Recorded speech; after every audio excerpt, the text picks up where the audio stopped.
right, so this is the Cheat Notes podcast where we go behind the scenes and we go deep into what it's like being a creative of color in a very white industry.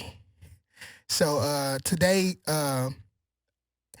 guest is a person I've been knowing since undergrad. And I'm going to tell you how I met him. First of all, I met him because when I was in undergrad, I used to cut hair. And that's how I made my money. And I don't think you really know this. You know you're the reason why I started film. Really? Yeah. Wow. Yeah, I always tell people this story, and I'm gonna tell you the reason why. Well, anyway, this is Jarren Smalls. Are you on Facebook? Yeah, I'm on Facebook. What's it called? You got a whole bunch of Todd. What? It's Mike. It should be Mike Thomas on Facebook. Mike? Oh, Thomas. Mike. Yeah, I got it. But anyway, so I met Jarren in undergrad during when I transferred to Prairie View. I had transferred to Prairie View, so I met him, and I was cutting hair, and that's how I met him. He was the SGA president. Yep.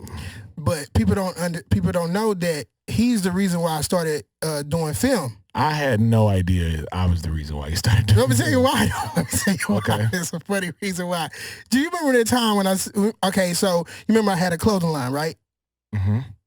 And I didn't know a lick of film or photography or anything like that. So what I did was I bartered. You remember we did the barter system? Yeah. Where I cut your hair. And I will wear some of your stuff. And you wear some of my stuff and you shoot me some videos. And you shot me that you remember you shot that one video. It's on YouTube. It's funny as hell. So you shot that one video, but after that, it was hard to get the whole of your ass. Hey man, I started. Hey bro, you started doing. So I was like, you know what? If this nigga Jarren don't want to do my shit, I'ma just start doing my shit myself. So I picked up. That's crazy. So I picked up a camera. So technically, it was kind of in a spiteful way. Pretty much, yeah, it was pretty much. I was like, but you went because Mike was supposed to take my photos and he didn't do it. So I said the same thing. It was cool, and I'm a creative person anyway. Yeah. So it really wasn't. After I got used to it, I kind of like fell in love with it. So it kind of like it even took the front seat from design because that's what I was doing as well. Yeah. It even took the front seat from design. But anyway, so that's pretty much how you inspired me to do film. Okay. So this podcast is pretty much about giving people tips and practical advice on how to achieve their goals. Okay. You've done that. But before we get into the practical advice, I definitely want to know what drives you to do what you do. Because, since I've known you, you've consistently done things around, building platforms for people. And so I definitely want to know what drives you to do what you do. Even, from when you was in undergrad and you became SGA president, like you've always tried to assume leadership, and even if it came natural to you. But like I said, you've always been for other people. Right. So, I mean, to be honest with you, I was that kid. I struggled in high school with my standardized test, and I have the cliche 2-household, village, church. My Boy Scout troop was at my church. I had the surrounding of people to really help me, right? I had a family to say I've seen 34 years now of marriage. Both my grandparents on both sides are married. I've never seen quitting in real life. So when I was going through my situation in high school about the test, and I lost my scholarships to play basketball, all stuff like that. And then I went from a kid that couldn't get into school to getting into one, which is Prairie View. And I feel like I got a second chance. Literally, man, okay, God was like, hey man, listen, I'm gonna let you stay here, but you gotta do something. So I got involved my sophomore year because a freshman, I was a true freshman. I was going to class, going back to my room, going to parties. That's all I did. Then I realized, I'm like, yo, this is not, can I cuss? Yeah. This shit ain't free. I'm just like, somebody paying for this. I'm like, all right. So at the time, it was my parents. So I'm over here like, all right, man, I got to figure something out. I got involved. I got an SGA. I was a senator over athletics because I was just like, okay, on basketball, it makes sense, yada, yada. But I was a comm major, and I started seeing how the department at the time didn't have things that I feel like sufficed me for the major I was putting my money into, especially because from the high school I came from, I was in the media academy. So I was already ahead of most kids when they got to PV because of the academy I was in high school. So I became the senator over communications. So I'm like, okay, we need new computers. We got old editing stuff. Like, this is whack. And it transitioned to me running for president like my junior year. And I won. And like, it was that simple. I mean, bro, I ain't gonna lie to you, bro. I feel like God has definitely been watching over me for a long time. Yeah. And he's definitely been blessing me to do the things that I've been doing because I don't have, I don't know, bro. It's like I have an idea, and I was telling my girlfriend this the other day. I was like, I can literally make my thoughts physical. Yeah, I have the same thing. Yeah, that right there, you know what that's called. You're an outlier. Okay. And I had a conversation the other day. I was telling people, like, in school there are 3 types of students. Mm-hmm. There's the students that don't need to be there in college. Mm-hmm. Then there's the students that need a push somewhere. Mm-hmm. And then there's the students that they're going to do well with or without your support. You're that student. And I always tell people, teachers, sometimes schools hang on to the students that are going to do well with or without your support. See, I didn't know that. No, but it's just in you. It's not. It's nothing. You don't really figure that out until you look back at your life and you realize everything that you've ever wanted to do so far, you've manifested. Yeah. And once you realize the power in that, you realize that power. So you wake up and you probably can go in a room full of people that got way more money than you and feel very comfortable, right? Oh, absolutely. Exactly. I'm telling you, I understand exactly where you're coming from because once you realize you have that type of power, it's like it's not a matter of if anymore. It's just only a matter of when. Oh yeah, absolutely. And then the thing is, they can feel it too. Mm-hmm. They know it. Like now that I realize it at 29, I'm like, oh, I got real juice. Yeah, like real. No, for sure, and I see it. I definitely have seen the growth in what you've became, and the growth in you as a person, period. Yeah. You know what I'm saying? And that right there, like I was telling J.L. Malone the other day, like we got to give each other props and flowers while we're here and understand that, we get inside this bubble of excellence where we think everybody is just achieving what they want to achieve, and we have to realize no one's not. No one's not. No one's not. No one's not. And so whatever accomplishment that you do make, you definitely got to give yourself a pat on the back. Yeah. And then, you got to acknowledge people when you do see them do great things, especially if you know them, and give them a pat on their back. So I don't want to start with reading with a rapper. Okay. Because it's on fire, bro. That's the best one. Yeah, a lot of people. That's the one. But people don't know the other stuff. Yeah, the stuff that led up into reading with a rapper. That's the bricks, the foundation that led to reading with a rapper. Yep. Like, talk about a couple of those things that led to reading with a rapper. So, upon me graduating from PV with my business partner now, Douglas Johnson, and Julius Burchett, we all met at PV. We started a nonprofit called Legends Do Live, where our mission was to fund and equip disadvantaged youth and communities through workshop programs and events. So we wanted to make sure that we can help and impact kids that we were at that age, right? And so we started how can we do it? My whole vision was I want to create a digital network to where you can go, and not like a Netflix, but you can go somewhere and see content of people in a positive way. And so we start interviewing a lot of our friends and what they were doing and getting their unique stories, try to get people to understand you don't have to be super famous or you don't have to be 45 to be a legend. You can be a legend at 13, 10, 21, whatever, in whatever respect that you're doing. But we have to show people that those people exist. So we went from interviewing somebody that's just a regular smuggler person, a politician, a rapper, or a doctor. They're all the same person. They all have a unique story. They all struggled to do something. They all made a decision. And so we went from doing those interviews to where we got to David Banner. Then we got to Kevin Hart, and just like kind of like organically just start happening from things that God was like already. See, the thing about it, God lines stuff up before you already know it's coming, and it'll come back around. You be like, oh, that makes sense. Why that? Like, so the reason why I got to Kevin Hart is because I interned for the city, and it was just like it just came back. We started taking those interviews to schools to show them, to have discussions around them, and we were doing that for like 2 years, and then we started saying, okay, what else can we do? So we created a festival called Senior Fest, where it's literally like a South by Southwest for graduating seniors. Yeah. Where we bring in a lot of resources and money and things like that for them to have. But we start seeing like throughout that, we start seeing how like literacy was just horrible, like bad. I'm talking about these are high school kids reading on the 3rd and 4th grade level. Yeah, and they stop accelerating reading at 8th grade. Like you don't even have it in 9th and 12th. Yeah. I never understood that at all. Yeah, so literally, bro, Reading with the Rappers was created last year. Yeah, I know.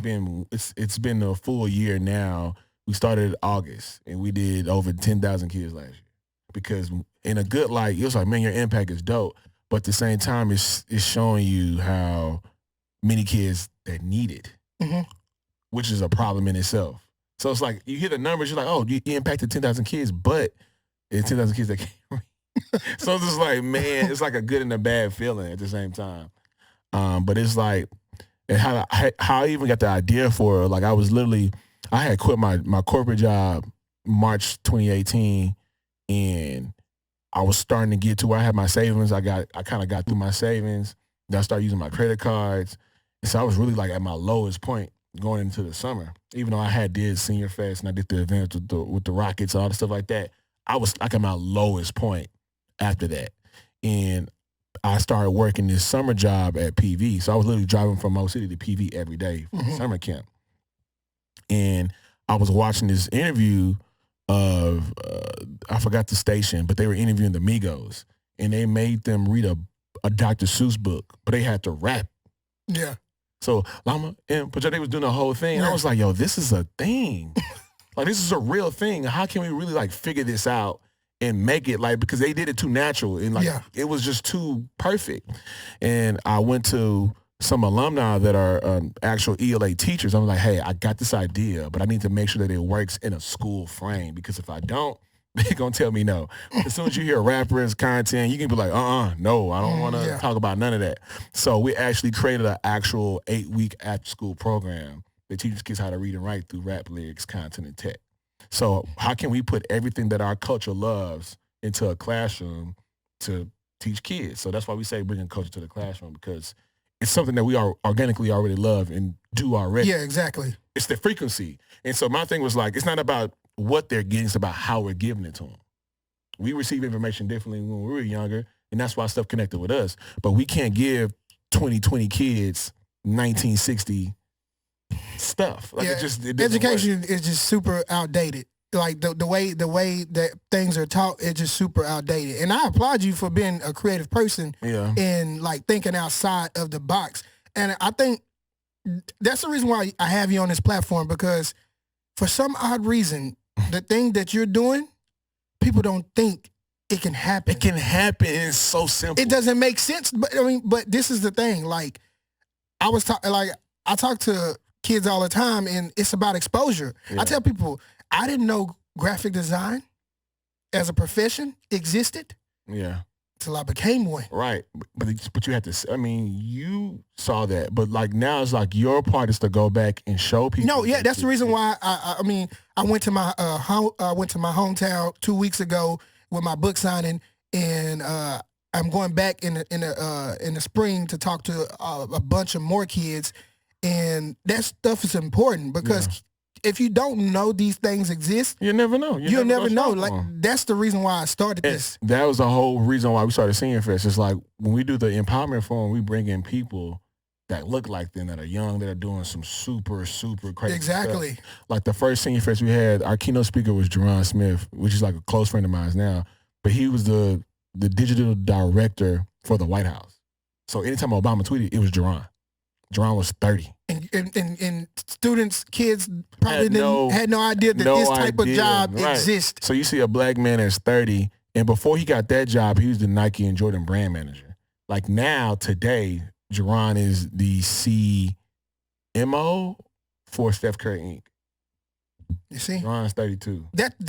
Those type of things exist. There's a guy by the name of Jermaine. He's a designer from Longview, Texas, and he follows me and him follow each other. And I was telling him he's done some ridiculous dope stuff for Netflix, all the movie companies out there in LA. He's doing some dope stuff. Not one child probably knows in Longview, Texas, that he exists. Right. And that really bothers me. Right. And that's the reason why I do so much, because like we gotta continue. You're doing a good job, and I'm trying to do my best, but we have to continue to tell people and tell kids and tell young adults that these are viable ways out. And whether you like it or not, what you're doing is art. Oh, yeah, absolutely. You know, like, and I always tell people, like, there's money in art. Right. Because at the end of the day, like, you get to put a price on what you want, you want that to be. And you're doing philanthropy at the same time.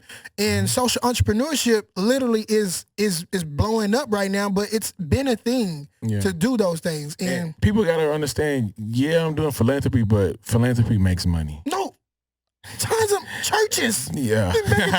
We're not gonna even get into all that. These mega churches. That's another thing that even I try to get a lot of my friends that have for-profits. I'm like, yo, I can probably make the same amount of money and pay no taxes. Yeah, for sure. And do good. Right, and do good in the world and give back. And so you covered all morally, financially, mentally. And it's something that I've been hip on for so long that most people are like, yo, how's he like? Most corporations not gonna want to do nothing with you if you're not a. I found that out when I threw my festival for 3 years straight and had to dig deep for that money, man. Yeah. I had to dig deep for that money, and I'm like, dang, like. Yeah, but giving, see, like, in my age bracket and what I do, is, especially everybody not, like, doing what I do is not popular. It is, like, it's popular from afar.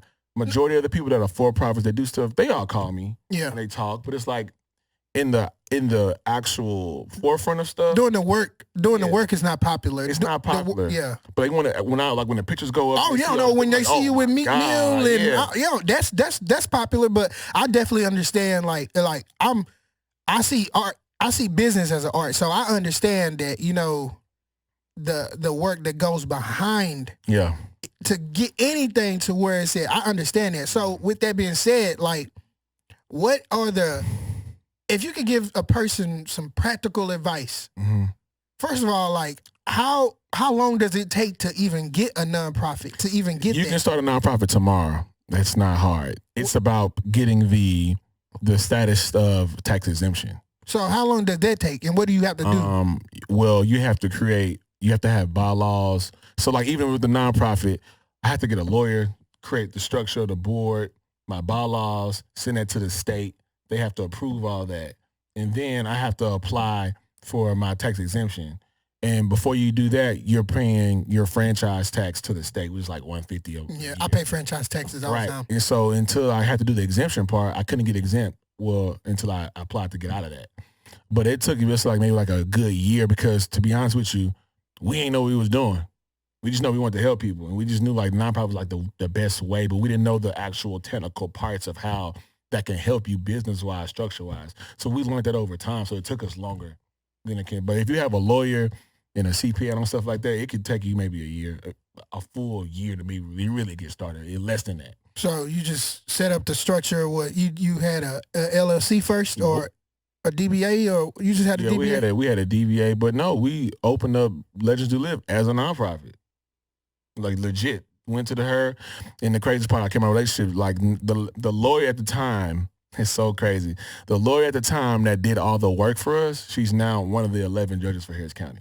So how much did she cost? I mean, I ain't gonna put a price out like that. That was like a long time ago. Just a rough estimate. Like, well, for me, it was a different price because again. Okay, just based off your professional judge, how much you think a lawyer will cost? Sometimes lawyers go off like they may do 100, 200 an hour, depending on what you're going. So it just depends on how long it takes for that person to do it. But I mean, it shouldn't be anywhere more than. It's definitely under like $1,000. Okay, it's definitely under that for sure. To get everything really going. All right, the right way. The right way. The right way. Yeah. So it's definitely there. But again, my relationships with her. When she was running for positions when I was at PV, I was shooting videos for her. No, for sure. It's about networking. Man, it's like, bro, she remembered me. So when I came back, like, yo, this is what I'm doing. She's like, bro, I got you. I still paid her something, but she's like, I got you. And now she's one of the judges for Harris County. So like, I can literally just call her, like, yo, so what you doing? Can you explain to me, like, you have a great relationship with people. Yeah. You always. And that's how you get things done, correct? Yeah, I know everybody, bro. No, for sure. And I mean, I really thought I knew everybody, but no, you really know everybody. I'm either I directly know you or I'm one or two people away from yeah, for sure. Put my hand on you. And so explain to us how important that is when it comes to relationships, because some people that want to run nonprofits want to be super introverted and not mingle with people. Like, how can somebody like really get past it if they introvert and they just want to do what they want to do and they don't really want to literally I had this problem. Now I don't have this problem, but literally we might have my agency might have a nonprofit client, and that's one of her problems is she want to be behind the scenes, and does she be the spokesperson of the nonprofit, or does the person that starts the nonprofit has to, because she don't want to do it, and we telling her like in order to raise money. With having a nonprofit, relationships are probably the most important thing, but at the same time, I don't run my business like a nonprofit. I run it like an actual for-profit. My marketing is crazy. My relationships are even more better, but I'm the face of the company, because at the end of the day, when it comes to people, and I think that's just in general now, and I think I was ahead of that before like social media really started getting into it like that. But even from, like, my girlfriend, she's an artist. I don't want to call her like a singer, so she's just like an overall artist. But I tell her all the times, like, yo, people want to know about you. Mm-hmm. So it's easy to buy into a brand when they know the person behind the brand. So when people know me and know what I stand for and my values, and if I come out and say, hey, this is what I'm doing, I need help, it's not hard because they know who I really am as a person. Versus me just saying, this is my nonprofit and this is our mission. That's cool, but it's a lot of nonprofits with the same mission. Mm-hmm.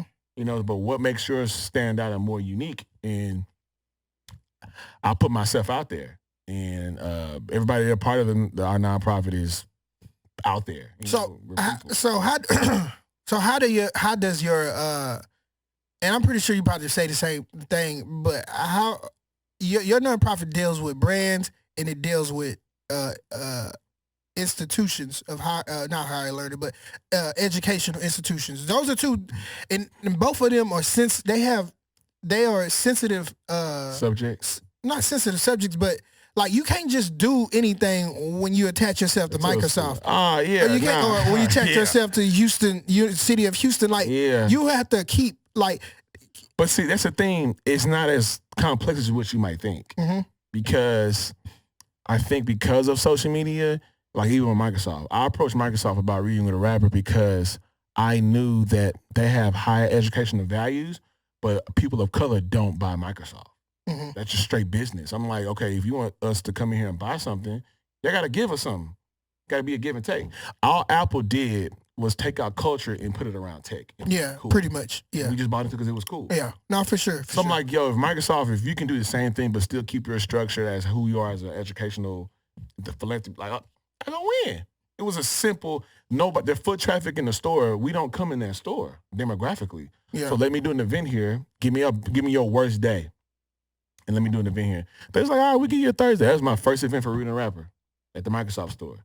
I packed it out. They was like, oh, okay. How many times did you do that there?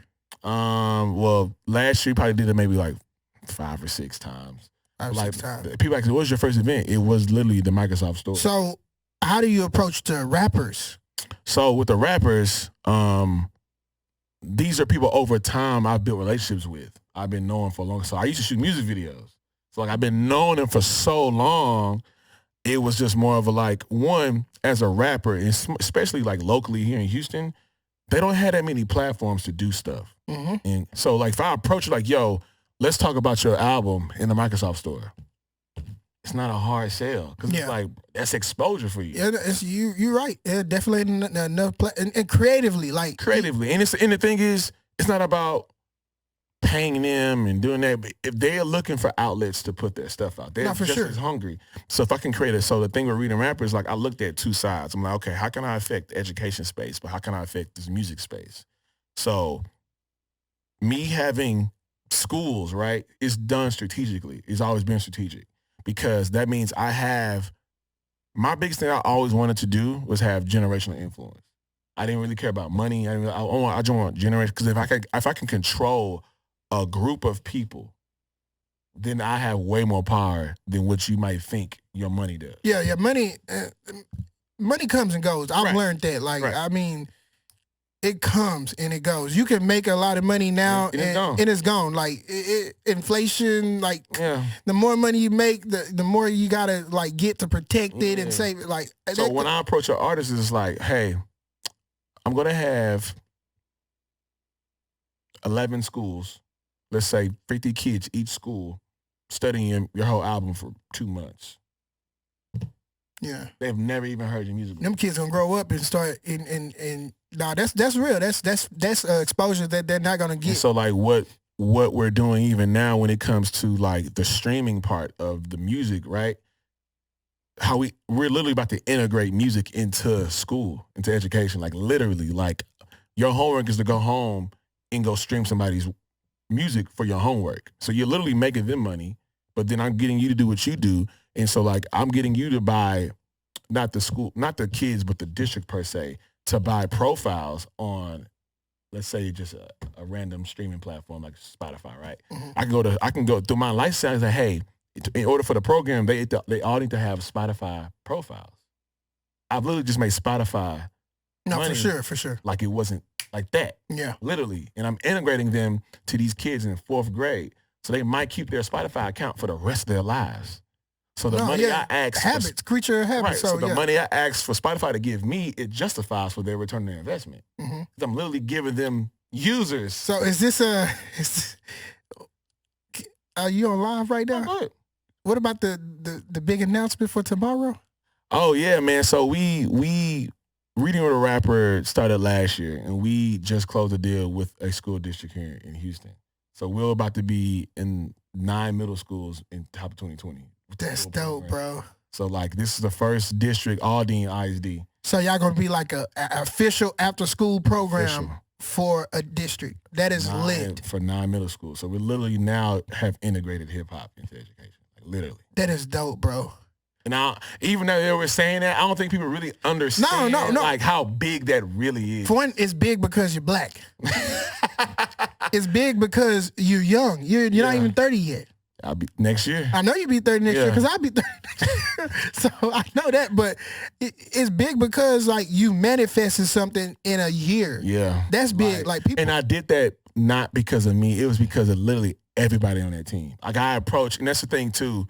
Like I'm the kind of person like I don't go out that much, but I may not be out in the public, but I'm out there, and I'm very observant. So I'm studying people. Yeah. And so when I was building the that's part of the company, I'm like, okay, I know the right people I want to build around. Yeah. You know, one thing about you and the reason why I've gravitated toward you, and it's because you've always tried to have a team in the same way I have, and because we both know that it's just no way. Impossible. It's no way you're gonna do it on your own. Right. And once you know that and you get your ego out the way, you realize that. You realize and you get stuff done faster and you get stuff done quicker. And I say it in my book. I always tell people you have to carpool your dreams. So if everybody's going to the same spot, it doesn't make sense for us to get into different cars and use gas and all the extra stuff. It just doesn't. It never made sense to me. So I've always attempted or had a team around me, and even a team out right now that I have. Like when I get projects from people, I could do it on my own. Yeah. But some people I want to develop skills. So when we do get huge projects, I don't have to go outside. Yeah, I always knew I couldn't do it on my own. Yeah. Like the visions I had and stuff that I wanted to do, it was too big for me to do by myself. And I think people are naturally attractive to progressive things.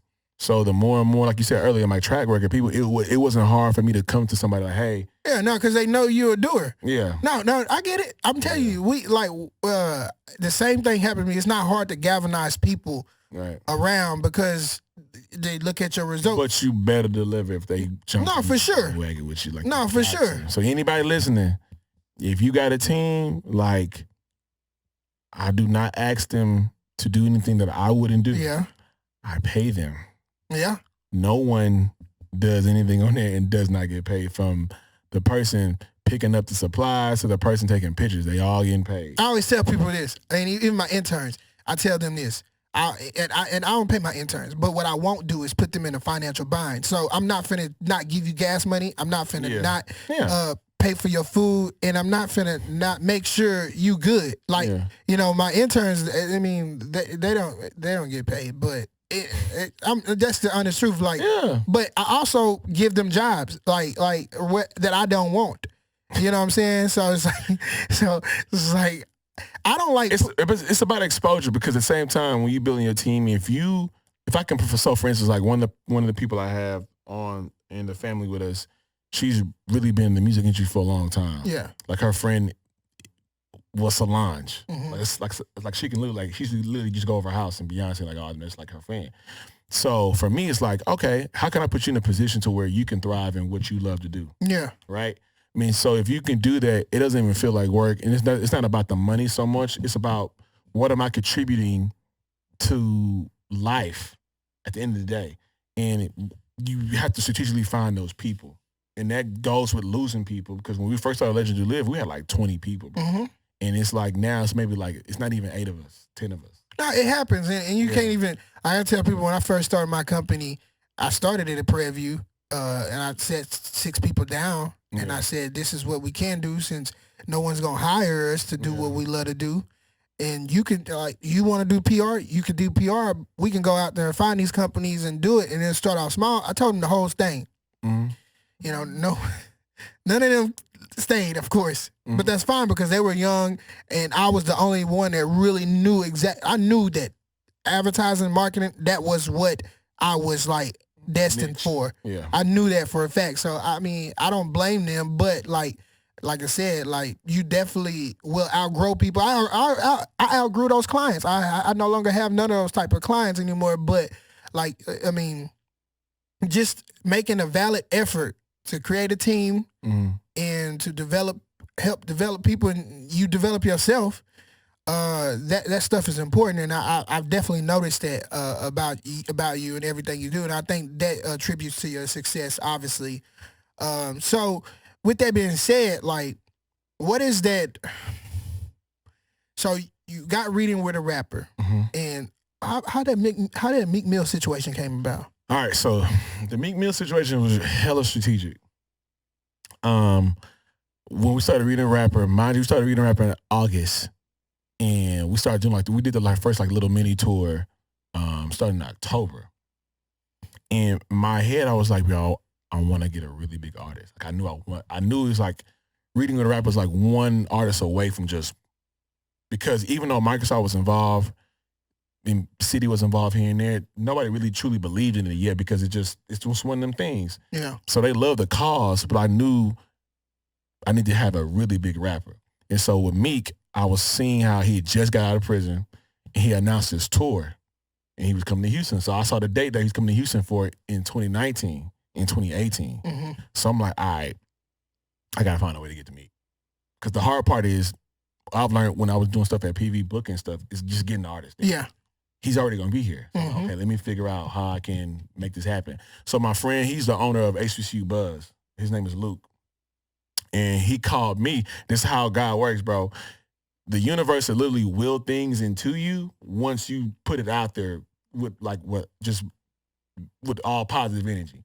So I said I wanted to do that. He calls me. He's like, bro, Meek is getting ready to do his album. He wants to have a band play his stuff. Me having the relationship I have with Preview, I can literally just call it. Ben, I'm like, hey, this is what we need to do. I'm about to connect y'all. Have at it. They did the project. They did the song. But I said, look, this is what I need. I need you to connect me with whoever is at Atlantic for me just to present reading with a rapper. Because I know once they see it, they're going to want to do it. Yeah. Uh-huh. And so he gave me the email. He introduced me to him. His name is Jordan Chalmers. Never forget it. Sent him the whole little situation. Maybe like 2 or 3 days go by. He didn't say nothing. I'm like, man, I don't know. A week went by. He emailed me back. He's like, yo, they want to do it. That's lit. And I got on the phone with him, and then I got on the phone with his manager. And then that's how I got to Rock Nation, because Meek is signed to Rock Nation for management. Mm-hmm. And so we went through the whole ordeal. I went, my homeboy that he has a nonprofit called Kicks for the City. He's based in Chicago. He has this big sneaker bar called Agora. It's like a private sneaker bar. Like you can only get invited to it.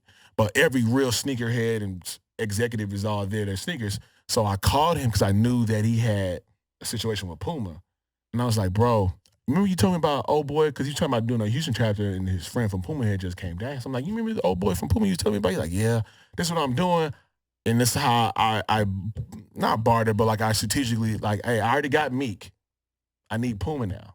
Because I already had the big fish. Mm-hmm. Because most times the corporation is going to be like, well, do you have X, Y, and Z? Yeah. So when I was like, I already have Meek. He's ready. I need Puma to step in, so I want to give kids the Puma Reform shoes. So I really set up the whole play for Meek to even look good in that situation. Like, I strategically say the kids I'm going to have here are all on probation. Dope. That's So lit, man. It was like you really couldn't say, like, Yeah. so you telling me that I'm approaching you to teach kids how to read and write through your album And they are, that speaks about staying out and of you the really system, can connect with them. and they're in the system. And on top of that, I'm going to promote your shoes that are the Reform Puma shoes and give all the kids there with press and Microsoft. Like, how could you really say no? Yeah, you set the whole play I up. set the whole play up, but I knew how I really wanted to set everything up. So this is important. This is a really important lesson that people really need to understand. Like, when you're trying to get someone to do something for you, you cannot make it hard for them to help you. Especially on somebody of that caliber. No, for sure. No. For sure. Like, literally anytime when you're trying to get something, especially if it's going to save you money or save you time or make you look good, whatever it is, you cannot, and I tell people this all the time, if I help you, if I give you my time, please do not make me work hard to help you. Yeah. Because I'm helping you. Yeah. So it should never be that way. Yep. So we got him to stay a whole day after his date. He had and I knew I saw in the dates, like he came here February 25th, and then his next show was the 28th or 27th. So he had a break. Yeah. So I'm like, all right, let's do it like before his concert. And they're like, well, no, I'll stay an extra day. So he stayed that Sunday. And I got the mayor to open up City Hall for me on a Sunday. Because, bro, it was just, you got to think about Harris County. I had the DA come. Yeah. Harris County is like one of the biggest counties in the country. Yeah, for sure. Facing stuff, so it was just, his prison reform platform was too big to where it just made too much sense. Yeah, no, you set it up. You set that play up really good, bro. I knew once I did that, it was going to be easy for me to get any type of artist on that caliber or talk to other people in the world. Now, I don't know if you know about this, but I always tell people this, and I put this in my book, case studies. Mm-hmm. What you just did was case study worthy. Mm-hmm. And I always tell people you should do case studies because it shows a problem. Mm-hmm. Shows how you creatively are solving that problem, and then the results. So when you approach somebody else and you want to do this, you literally just it serves as two purposes. It serves as I've done this before, so just look at this case study, and also serves as a blueprint. So when you want someone else to do it, and you don't want to have to be able to over there being a quarterback, and you want to be able to be the coach, you just give this to somebody else and say, hey, look, we did this. This is how we did this. These are the results we did. These are the strategies we did. And I tell people all the time, agencies use it all the time to get bigger clients. Agencies use it all the time, but literally everybody kind of like needs to do case studies. And it's not a lot of writing involved. It's just literally putting what you did on paper. That's literally what it is. So when you do effort. No, it's really what it is. When you do go out there and you start pitching to people, you can literally just say, hey, look. Yeah. And then you can imagine me adding him into my info deck and saying that now I work with Microsoft, Puma, Rock Nation, and it's been 5 months. Mm-hmm. It's kind of hard to be like, well, we got to at least talk to him. Yeah, no, exactly. This guy, because he's used to people. You're used to dealing with brands of that. That's the reason why I was telling you earlier. Yeah. You're used to dealing with brands of that magnitude, and a lot of times in the industry, in this the creative industry, period, like you won't get a look. Like I just shot a digital spot for HEB in a barbecue sauce. Mm-hmm.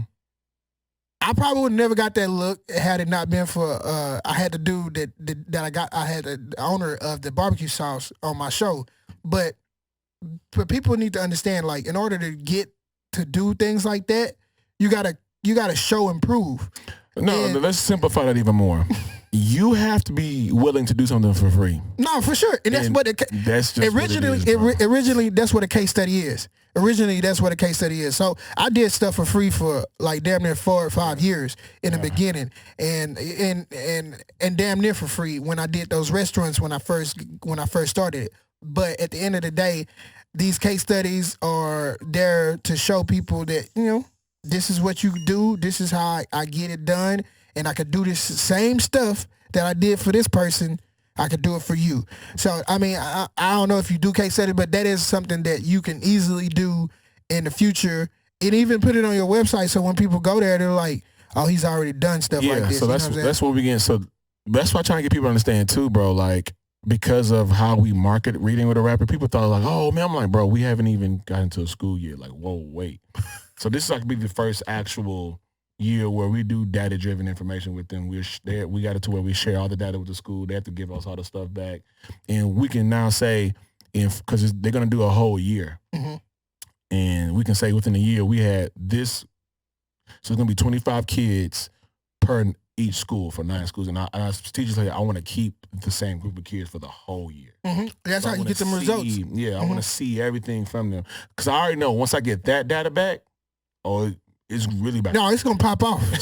It's a real rap. It's gonna be popping out. I tell people metrics or something. I was talking to my colleague the other day. It's like we get all this free earned media, you know, and we don't put a price on it. Like when a publicist gets you on a platform and they have to pay for it, they're gonna tell you how much this would have cost, because this is how much they saved you, and that's metrics. And I always tell people, especially students, you know, marketing students, and I'm like, y'all gotta learn what are key KPIs, which is key performance indicators, which literally is nothing but like a like or a post, or it's nothing but metrics. So keep in mind though, bro, like with all this stuff. I said this the other day, because me and my girlfriend talk about everything. Yeah. Like just business wise. And I was talking to her about, like, she had said something to me. She had brung up a situation that struck me to be like,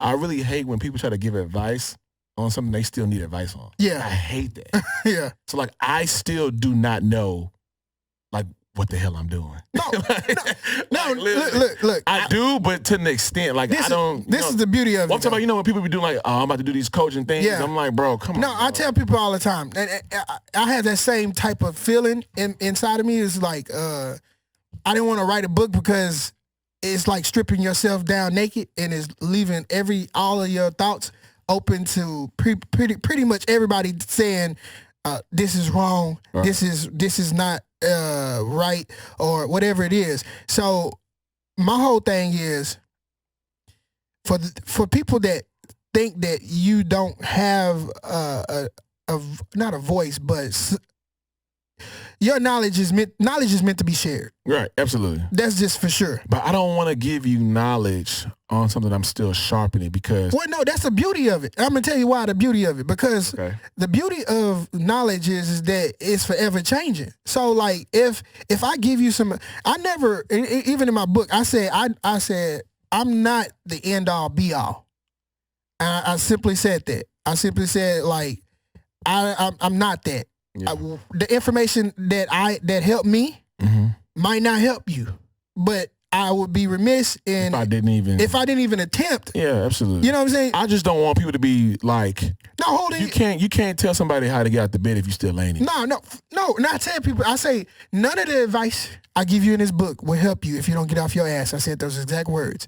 I said none of the advice or none of the stories or anything I give you will help you if you don't literally apply it. Right.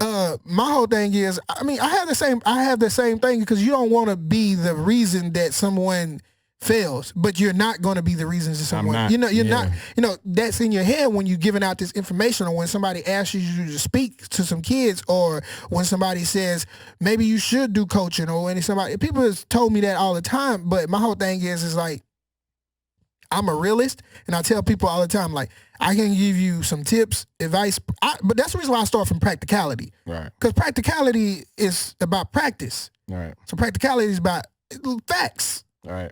It's not about the fluff of inspiration. So I don't ever tell people, I'm not trying to inspire nobody. I don't really give a damn about inspiring you. Like, if you black in America, look outside. That should be enough. But if you looking for me to inspire you, that's not what I'm there for. I'm here to tell you that, look, in order to get to point A, how I got there was I did this and I did that and I did this. Mm-hmm. And that's how I got there. Right. Maybe if you do the same thing, you might get there, but so I'm about practicality. Yeah. And I that's the reason why I started this podcast. That's the reason why I wrote the book. And that's the reason why I'm trying to do something.